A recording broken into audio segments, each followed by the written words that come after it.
오늘은 하이델베르그 교리문답 가운데 주기도문의 내용 5번째 강구 우리 죄를 사하여 주옵소서라는 제목으로 함께 말씀을 나누고자 합니다. 이번 주간은 이제 고난 주간입니다. 사실 유대인들은 안식일이 토요일이기 때문에 오늘부터 예수님의 고난 주간이 시작되는 것이죠. 그런데 고난 주간이란 절기는 유대인들의 절기가 아닙니다. 우리 기독교, 개신교의 절기이죠. 보통 부활주일, 전주일, 이번 주일을 가리켜 우리 기독교는 바로 예수님이 예루살렘 성 입성하는 그날을 기념하여 이제 종료주일로 보냅니다. 종료주일이란 것은 예수님께서 입성 당시에 사람들이 종려나무 가지를 꺾고 예수님 가시는 길에 깔아놓거나 흔들며 예수님을 맞이하였기 때문에 이제 종려주일이라고 이렇게 부릅니다. 이 지역 전통 가운데 왕이나 귀인이 성에 들어오거나 또 전쟁에서 승리한 장군이 입성할 때 사람들은 환영하며 영광을 그에게 돌리는 그런 문화가 있었습니다. 다시 말해 예루살렘 성 사람들은 예수님께서 로마 제국을 무너뜨리기 위하여 그의 나라를 다윗의 왕국을 새롭게 세우시기 위하여 입성한다고 생각하였고, 그래서 예수님을 환영하며 맞이하며 왕과 같이 대접한 것입니다.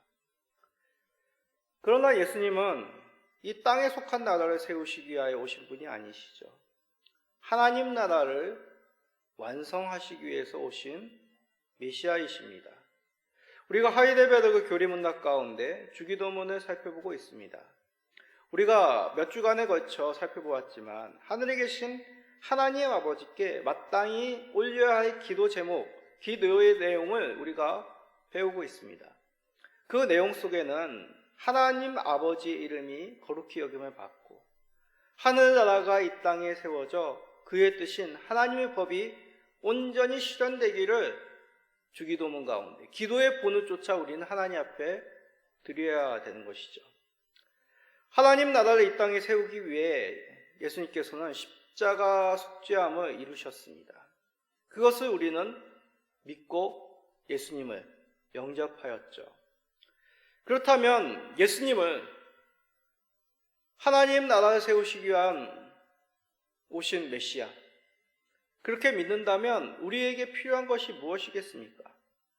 이 땅을 살아가며 하나님 나라의 백성으로 살아가며 필요한 것이 무엇이겠냐는 것이죠.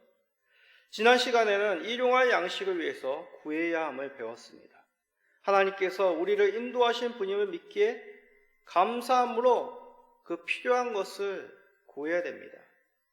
그러나 그 필요한 것을 하나님 아버지께 구한다는 내용 속에서는 물질의 체험보다도 하나님을 신뢰하는 그 믿음이 바탕이 되어야 됨을 우리는 깨닫게 되었습니다. 오늘 내용도 이와 다르지 않습니다. 우리가 예수님 속죄의 십자가 그 은혜를 믿는다면 우리가 지체를 용서해야 됨을 오늘 5번째 강구 속에서 고백해야 되는 것입니다. 그러니까 이 주기도문 5번째 강구, 우리가 우리에게 죄 지은 자를 사하여 준 것 같이 우리 죄를 사하여 주시기를 강구하는 것이죠. 자, 이 강구의 내용이 무슨 뜻일까요? 우리가 남을 용서함이 하나님께 용서받는 근거이다. 다시 말씀드립니다. 우리가 하나님께 용서받은 백성이라는 그 증거가 우리가 남을 용서하는 삶 속에서 나타난다는 얘기죠. 자, 오늘 말씀을 통해 하나님께 용서함을 받는 것과 남을 용서하는 것과는 어떠한 관계가 있는지를 살펴봅시다. 그리고 이 내용을 왜 주기도문 속에서 담아서 우리에게 기도의 본으로 가르쳐 주셨는지를 살펴봅시다. 그리하여 주 예수 그리스도의 십자가의 은혜, 그 사죄의 은혜가 우리 가운데 아름답게 베풀어짐을 감사히 여기며 하나님 앞에 나아가시는 우리 모든 성도님 되시기를 간절히 간구드립니다. 자, 먼저 오늘 읽은 주기도문 가운데 5번째 강구, 그 해당되는 본문을 한번 읽어봅시다. 마태복음 6장 12절입니다. 우리가 우리에게 죄 지은 자를 사하여 준 것 같이 우리 죄를 사하여 주시옵고. 자, 이 내용 가운데 우선적으로 기억해야 될 것, 바로 우리에게 필요한 것이 무엇이냐? 죄사함이라는 얘기죠. 죄사함이 필요합니다. 이 명제를 인정하시는 분도 있고 그렇지 않은 분도 계실 것입니다. 인정하지 못하시는 분들은 내가 죄인이 아니란 얘기죠. 그렇기 때문에 죄가 무엇인지를 바로 알아야 됩니다. 죄는 남들이 하지 않는 것, 내가 하지 않았다, 그래서 나는 죄인이 아니다, 성경에서는 그렇게 말하지 않습니다. 보통 사회는 법적으로 정한 그 기준에서 벗어나지 않으면 죄가 아니다 라고 그렇게 말하죠. 그래서 생각의 죄나 어떤 우리가 통념상 쉽게 행하는 잘못, 예를 들자면 어떤 우리가 강한 농담들, 남을 비난하는 말들, 그런 것들은 좀 나쁜 일이지만 세상 속에서 그걸 죄라고 사회적인 법 테두리 안에서 징계하지 않습니다. 그러나 하나님이 보시기에는 달라지죠. 하나님이 창조하신 그 섭리, 그 정하신 테두리에서 어긋난 것, 그것을 벗어나는 것, 그 모두가 죄라고 말씀하십니다. 그러기에 가장 우리가 쉽게 범하지만 깨닫지 못하는 그 죄들, 하나님의 영광을 온전히 나타내지 못하는 우리들의 삶이죠. 우리들의 중심입니다. 그것이 우리가 죄인이라는 사실을 잘 드러냅니다. 자, 이것을 받아들이지 못한다면 이것 하나만 생각해 보십시오. 이 세상 속에서도 우리는 절대적인 의가 필요하다고 생각합니다. 아니, 저렇게 악한 사람들 심판받아야 되지 않아? 근데 왜 사회법은 저 사람들을 징계하지 못할까? 그런 마음을 품으실 때가 있죠. 그것을 통해서 우리 누구나가 다 어떤 절대적인 의, 흠도 없는, 티도 없는, 어둠과 악함이 절대로 타협할 수 없는 그런 아주 순결한 의로움을 우리는 바랍니다. 그분이 바로 하나님이시라는 얘기죠. 이를 받아들인다면 어떤 흠이나 부족함도 죄가 될 수밖에 없음을 깨닫게 되는 것이죠.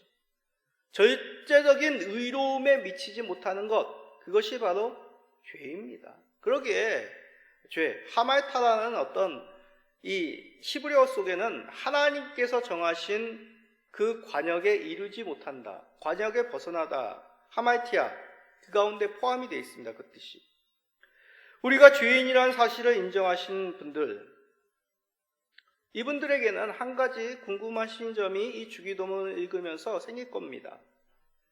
이 죄를 해결하신 분이 우리 예수님이신데, 그 예수님이 오셨고 나는 예수님 믿는데, 그래서 죄 용서함 받았는데 왜 또 굳이 주기도문 가운데 하나님께 죄를 용서함 받기 위해 기도해야 되는가? 이 틈을 파고드는 이단이 구원파입니다. 한번 참으로 회개하면 더 이상 회개할 필요가 없다고 이들은 주장하죠. 이런 구원파의 교리, 윤리적, 도덕적 죄의 유혹에 쉽게 접할 수 있는 직업군을 가진 사람, 연예인들에게 참 많은 그런 호응을 불러왔습니다. 그래서 연예인들 중에서 많은 수가 구원파에 속한 분들이 있다고 합니다. 구원파의 주장은 주기도문만 보더라도 얼마나 잘못되었는지 우리는 알 수 있습니다. 또 이러한 잘못된 생각 덧붙여서 또 하나는 우리가 이 땅에서 완전히 성화될 수 있다는 완전주의라는 잘못된 생각이 있습니다. 이 땅에서 완전한 성화를 이룰 수 있을까요? 없습니다. 이는 결코 그리스도의 십자가 구속의 사역이 불완전하거나 성령님에 따른 그 구원의 확신, 그것이 잘못되어 있다, 오류가 있다라는 뜻이 아닙니다. 우리의 문제이죠. 이 땅에서 완전히 성화가 될 수 없다는 우리의 연약함, 그 증거가 무엇일까요? 우리가 마태복음 산상수훈 부분을 읽으면 어떤 생각이 듭니까? 과연 내가 이렇게 천국 시민답게 살 수 있을까? 산상수훈은 천국 시민의 법입니다. 하늘나라의 백성으로서 이렇게 사는 것이 법이다, 삶이다. 마치 광야에서 십계명을 이스라엘 백성들에게 들려주어 그들이 살아가야 될 언약 백성의 삶을 가르쳐 주셨듯이 예수님께서 산상수훈을 통하여 하늘나라의 백성은 이렇게 살아가는 것이 법이다라고 선포하신 것이죠. 그러나 우리는 완전히 천국 시민답게 살아갈 수가 없습니다. 그저 이 땅 가운데서 그 모습을 닮아가기 위하여 애쓰며 훈련하며 성화의 삶을 이루어 나가야 되는 것이죠. 결코 완전한 의를 이 땅 가운데서 우리는 이룰 수가 없습니다. 만약 이것을 인정하지 못한다면 아직 완전한 의가 무엇인지를 깨닫지 못하는 것이죠. 자, 예수님께 찾아온 관원, 그 부분을 한번 생각해 보십시오. 그는 어렸을 적부터 많은 율법을 잘 지키는 삶을 살았습니다. 그 삶을 볼까요? 누가복음 18장 20절 21절입니다. 내가 계명은 안 하니 간음하지 말라, 살인하지 말라, 도둑질하지 말라, 거짓 증언하지 말라, 내 부모를 공경하라 하셨느니라. 여짜오되 이것은 내가 어려서부터 다 지켰나이다. 이 관원이 어떻게 하면 영생을 얻을 수 있습니까? 라고 예수님께 묻습니다. 그러자 예수님은 하나님의 말씀을 지켜라, 그 율법을 지켜라. 그래서 십계명의 말씀을 하시죠. 이 사람은 당연히 하나님과의 관계 1계명부터 4계명까지 잘 지켰다고 주장하니 예수님께서 삶의 이웃의 사랑에 대해서 말씀합니다. 지극히 모범적인 삶이죠. 그러나 이 사람에게도 해결하지 못할 문제가 있습니다. 바로 탐심의 문제이죠. 이 사람은 큰 부자였습니다. 재물을 다 팔아 나누어 주는 것, 이 사람에게는 행할 수 없는 하나님의 의였습니다. 일용할 양식만으로는 이 사람은 곤란하였던 것이죠. 이 관원이 살아온 만큼 우리는 살아갈 수도 없고 살아오지도 못했습니다. 살아가기 힘듭니다. 그럼에도 그는 하나님 나라에 합당치 못하였다는 예수님의 말씀을 들으셨습니다. 그렇습니다. 율법으로는, 우리의 의로는 하나님 나라에 들어갈 수가 없는 것이죠. 그러기에 우리는 날마다 하나님의 용서를 구해야 되는 것입니다. 이 관원과 같이 나는 옳습니다. 나는 그래도 다른 사람보다 좀 의롭게 살았습니다. 그래가지고는 하나님 나라에 들어갈 수 있는 게 아닙니다. 오히려 나는 연약합니다. 나는 죄인입니다. 나는 완전할 수 없습니다. 나의 이 부족함, 나의 이 완전치 못함을 용서하여 주옵소서. 이러한 고백이 필요하다는 것이죠. 하나님께 죄인이라 고백함은 부끄러움이 아닙니다. 마땅히 주님께 올려야 될 용서의 고백, 용서의 기도라는 것이죠. 이것을 기억하시고 우리의 연약함, 우리의 죄됨을 고백하시어 그 하나님의 용서를 매일 경험하시는 우리 모든 성도님 되시기를 간절히 부탁드립니다. 자, 이제 우리가 매일 하나님께 죄를 고백해야 됨을 배웠습니다. 필요함을 이제 알았습니다. 그런데 우리가 고백을 하면 그 고백만으로 다 용서함을 받느냐? 하나님께 용서함을 받는 그 확신이 필요하다면 용서를 받는 근거가 반드시 있어야 됩니다. 그 근거가 있어야지 공의로우신 하나님 앞에 용서를 받을 수 있다는 얘기죠. 자, 이에 대해서 할데베르그 교리문답 126문은 잘 정리하여 우리들에게 들려줍니다. 그 질문 그 질문은 이렇습니다. 읽어볼까요? 다섯 번째 강구는 무엇입니까? 자, 다섯 번째 강구 내용이 긴데 그 내용 중에 이러한 대목이 있습니다. 한번 읽어봅시다. 그리스도의 보혈을 보시사 우리의 모든 죄가와 여전히 우리 안에 있는 부패를 불쌍한 죄인인 우리에게 돌리지 마옵소서. 우리가 하나님 앞에 용서를 받을 수 있는 근거, 바로 그리스도의 보혈입니다. 그리스도의 십자가에서 죽으셔 우리의 속죄 제물이 되신, 대속받으신 그 속죄함으로 우리가 하나님께 죄 용서함을 받는 근거가 생겼다는 것입니다. 그리스도의 제물, 그 보혈 흘리심, 단 한 번의 속죄 제사, 피 흘림이었죠. 구약의 제사는 불완전하였습니다. 모형이었습니다. 그러나 죄가 없으신, 흠이 없으신 우리 어린 양 예수 그리스도께서 대신 우리의 죄의 속죄 제물이 되셨기에 완전한 제사, 우리의 모든 죄가 용서함을 받는 그 효력이 예수 그리스도의 피 흘림 속에 담겨져 있는 것이죠. 우리는 그러한 예수님을 영접함으로 하늘 시민으로서 신분이 변화되었습니다. 오직 예수 그리스도의 공로입니다. 지금 우리가 죄에서 온전히 떠나지 못하여도 다시 용서를 하나님 앞에 구할 수 있는 것, 바로 이러한 완전한 예수 그리스도의 피 흘림이 있었기에 우리는 그로 말미암아 하나님 앞에 다시 용서함을 구할 수 있는 것이죠. 이런 점에서 앞에서 말씀드린 네 번째 강구, 일용할 양식을 구함과는 좀 다릅니다. 일용할 양식은 하나님의 자비로우심, 선하심을 의지하는 것이죠. 하나님께서 주가 되시어서 우리의 삶을 목자와 같이 인도해 주십니다. 풍성한 꼴을 먹여주십니다.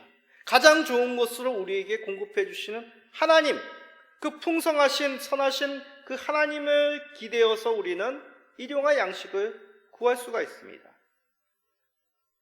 그러나 하나님의 용서의 근거는 우리 성자 하나님이신 예수 그리스도의 대속으로 말미암아 가능케 되었다는 얘기죠. 왜냐하면 하나님은 공의로우십니다. 그런데 이 공의와 충돌하지 않기 위해서 하나님은 그 죄에 대해서 심판을 하셔야 되는 것이죠. 그 심판을 대신 받으신 분, 바로 예수 그리스도란 얘기입니다. 하나님의 의는 절대적이지 않습니까?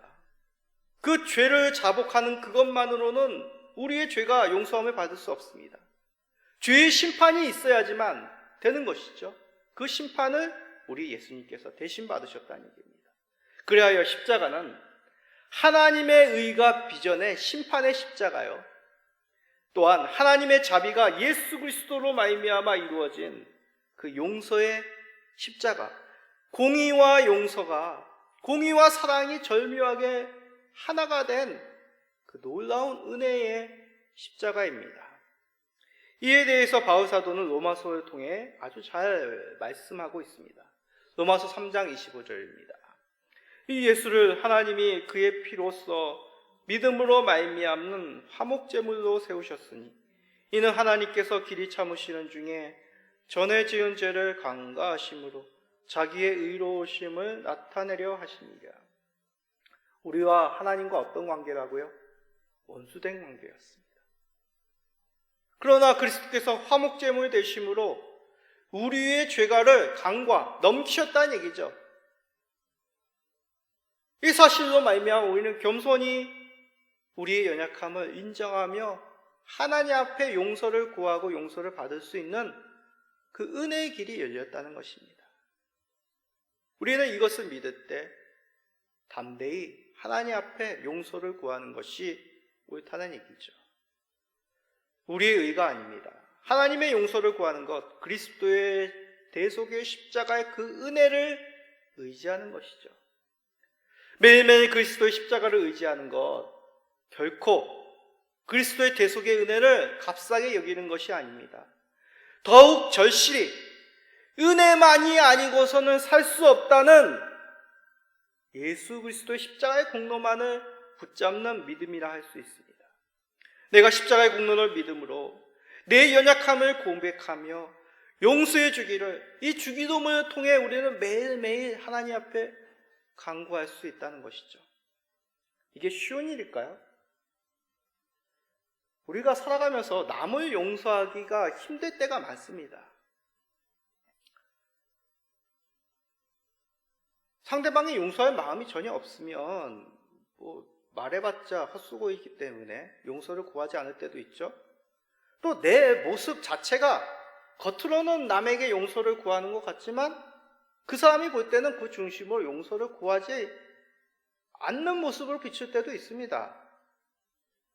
아니면 반대로 내가 중심을 다하여 용서를 구하지만 그 사람의 마음에 미치지 못할 때도 있겠죠. 남에게 용서를 받는다는 것은 결코 쉬운 일이 아닙니다. 그러나 우리 하나님께 우리는 얼마든지 용서를 구할 수 있다는 것이죠. 왜요? 내가 의로워서가 아니라, 내가 뭘 어떻게 해서가 아니라, 내가 정말 진실돼서가 아니라 오직 예수 그리스도의 십자가의 공로라는 얘기죠. 사실 우리는, 저도 그렇습니다. 하나님 앞에 용서를 구하지만 내가 죄의 그 참혹함을 잘 알고 있나?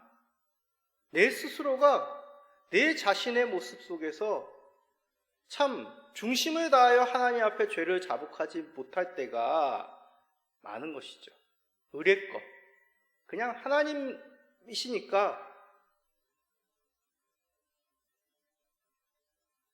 우리는 그렇게 절실히 깨닫지 못하면서 쉽게 하나님께 용서를 구할 때도 많습니다. 그럼에도 우리는 용서를 구하는 자리로 나아갈 수 있는 이 은혜, 예수 그리스도의 공로 때문이란 것이죠. 이 크나큰 은혜를 잊지 맙시다. 주 예수 그 대속의 은혜, 우리가 아직 죄가 무엇인지를 알지 못하였을 때 벌써 이미 십자가의 대속을 완성하셨습니다. 이것을 작정하시고 그것을 베푸셨다는 얘기죠. 은혜를 은혜로 알지 못하는 지금도 우리는 그런 하나님 앞에 온전히 죄를 자복하지 못하는 그러한 연약한 모습 속에서도 어김없이 그리스도께서 이루신 그 대속의 은혜는 완전합니다. 우리에게 무한정으로 베풀어 주시고 계십니다. 예수 그리스도의 일함임을 기억합시다. 그리하여 날마다 우리 죄를 깨닫고 주 예수 그리스도의 은혜, 그 은혜가 아니면 살지 못한다는 그런 절박한 마음으로 하나님 앞에 매일매일 우리의 죄를 자복하시고 용서를 확신하시는 우리 모든 성도님 되시기를 간절히 부탁드립니다. 자, 그런데 이 내용이 중요합니다. 주기도문 이 5번째 간구 속에서 이 용서의 기도 속에서 한 가지 주의 깊게 살필 부분이 있습니다. 다시 한번 주의 깊게 이 12절을 살펴봅시다. 마태복음 6장 12절 읽어봅시다. 우리가 우리에게 죄 지은 자를 사하여 준 것 같이 우리 죄를 사하여 주시옵고. 뭐가 눈에 딱 들어오냐면 우리가 우리에게 죄 지은 자를 사하여 준 것 같이 라는 이 문구가 딱 마음에 걸립니다. 무슨 뜻으로 읽혀지나요? 조건적으로 읽혀지죠.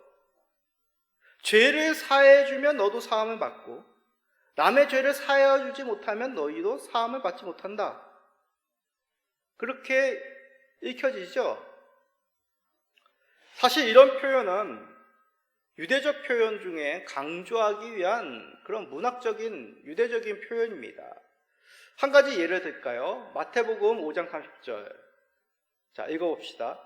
또한 만일 내 오른손이 너로 실족하게 하거든 찍어내버리라. 내 백체 중 하나가 없어지고 온몸이 지옥에 던져지지 않는 것이 유익하니라. 자, 이거 어떻게 읽혀지나요? 산상수훈의 내용이죠. 범죄함이 있다면 찍어내버리라. 차라리 지체가 없는 가운데, 상한 가운데 천국에 들어가는 것이 낫지 온전한 몸으로 지옥에 가는 것보다 그것이 낫지 않냐, 그런 말씀이죠. 그러면 우리가 범죄하면 음란한 마음을 품으면 뇌를 그렇게 할 수 없지 않습니까? 그럼 이 말씀이 뭡니까? 이 말씀은 죄에 대한 단호적인 천국 시민의 삶, 그 법을 말씀드리는 겁니다. 죄를 범하는 몸뚱아리를 자르라, 그런 뜻이 아니라 죄를 제하지 않으면 하나님 나라에 합당치 않다는 그런 말씀이죠. 천국 시민이라면 죄를 지어서는 안 된다라는 아주 단호한 하나님의 의를 말씀한 겁니다. 이를 지체로 상하게 하라는 뜻도 아니고 그만큼 천국 시민의 정결한 삶을 강조하시는 그 삶을 가르치는 말씀이죠. 이처럼 주기도문의 내용은 용서함, 받은 자의 그 분명한 삶을 말씀하고 있는 것입니다. 바로 용서하는 삶. 그것이 하나님께 용서함을 받는 자의 삶이다라고 말씀하는 것이죠. 그래서 이 강구에서만큼은 주기도문 부연 설명을 덧붙여서 말씀하십니다. 자, 마태복음 6장 14절 15절 주기도문 다음에 바로 나오는 내용이죠. 읽어봅시다. 너희가 사람의 잘못을 용서하며 너희 하나님 아버지께서도 너희 잘못을 용서하시리로니와 너희가 사람의 잘못을 용서하지 아니하면 너희 아버지께서도 너희 잘못을 용서하지 아니하시리라. 주의 은혜를 받은 자라면 그 마땅히 용서하는 중심을 가지고 용서해야 된다라는 뜻입니다. 다시 말씀드립니다. 우리의 용서 행위가 주께 용서함을 받았다는 그 보증수표다라는 뜻입니다. 우리 죄가 용서받았다는 그 증거, 다른 사람을 용서함을 통하여 증명된다는 얘기죠. 자, 조금 더 쉽게 설명할까요? 예수님께서 이러한 내용을 비유를 통하여 말씀하였습니다. 그 유명한 1만 달란트를 탕감받은 악한 종이죠. 마태복음 18장에 나옵니다. 이 종은 임금에게 10,000달란트, 1만 달란트는 어떤 액수 이렇게 계산해가지고 그 액수를 말하는 게 아니라 도저히 용서함을 받을 수, 도저히 갚을 수 없는, 도저히 만질 수 없는 그런 어마어마한 금액입니다. 그러니까 어떻게 할 수 없는 그 큰 것을 말하는 게 1만 달란트라는 뜻입니다. 근데 이 1만 달란트를 왕에게 탕감을 받습니다. 근데 이 종이 나와서 자기 친구 100데나리온, 우리가 얼마든지 갚을 수 있는 내용이죠. 이 데나리온의 빚진 자를 용서하지 못합니다. 이것을 본 왕이 이 악한 종을 심판합니다. 이 의화를 통하여 예수님이 말씀하시고자 하는 것, 결론적으로 이렇게 정리하셔서 말씀하십니다. 마태복음 18장 35절이죠. 너희가 각각 마음으로 형제를 용서하지 아니하면, 읽어봅시다. 너희가 각각 마음으로부터 형제를 용서하지 아니하면 나의 하늘 아버지께서도 너희에게 이와 같이 하시리라.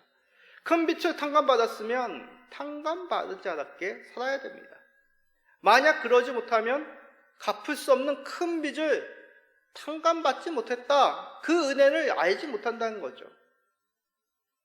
죄의 용서도 마찬가지입니다. 용서의 은혜를 받았다면 용서의 은혜를 베푸는 것이 마땅하다. 그러지 못하면 용서의 은혜를 잘못 알거나 알지 못한다는 말씀이죠.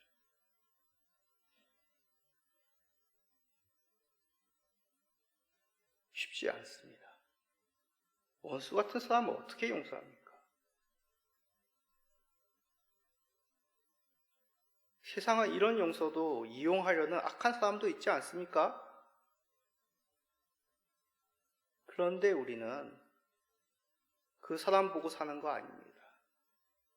예수님의 공로, 하나님의 자비하심을 기대며 사는 사람이죠. 물론 용서는 강요할 수 없습니다. 그러기에 우리는 주의 용서를 의지하며 다시 기도할 수밖에 없습니다. 우리가 우리에게 죄 지은 자들 사하여 준 것 같이 우리 죄를 사하여 주옵소서. 기도할 수밖에 없습니다. 그리할 때 우리는 다시 한번 그 사람의 악한 모습, 용서받지 못할 그 모습을 생각나는 것이 아니라 우리를 용서하신 예수 그리스도의 용서를 다시 한번 그 은혜를 새기게 되는 것이죠. 주의 용서로 다른 사람을 용서하시는, 그리하여 그 사람이 누리지 못하는 그 하나님의 은혜가 가득하시는 이러한 모습을 통하여 그 사람도 하나님의 은혜, 그 용서함 앞으로 나올 수 있는 그 놀라운 축복이 여러분들 가운데 가득하시기를 예수 그리스도의 이름으로 축복하며 함께 기도합니다. 아멘.